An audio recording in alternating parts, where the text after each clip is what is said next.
በ10 ዓመቱ ተሰባስበን ኢትዮጵያዊነት አንድ አድርጎን አድማስ ማዶ እዚህም ያለን እንደ ትናንቱ ዛሬም አንድ ነን እንደ ትናንቱ ዛሬም አንድ ነን ይሄ ሰው አማራ ኧረ የሚለው ማን ነው? ይሄ ሰው ኦሮሞ ኧረ የሚለው ማን ነው? ይሄ ሰው ጉራጌ ኧረ የሚለው ማን ነው? ይሄ ሰው ከትግራይ ኧረ የሚለው ማን ነው? ይሄ ሰው ከደቡብ ኧረ የሚለው ማን ነው? ቢለያይም ቋንቋ ደማችን አንድ ነው።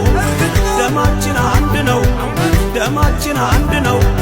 በእናት የማበሻ በአባት የማበሻ በእናት የማበሻ በአባት የማበሻ አንድ ናት ኢትዮጵያ እስከ መጨረሻ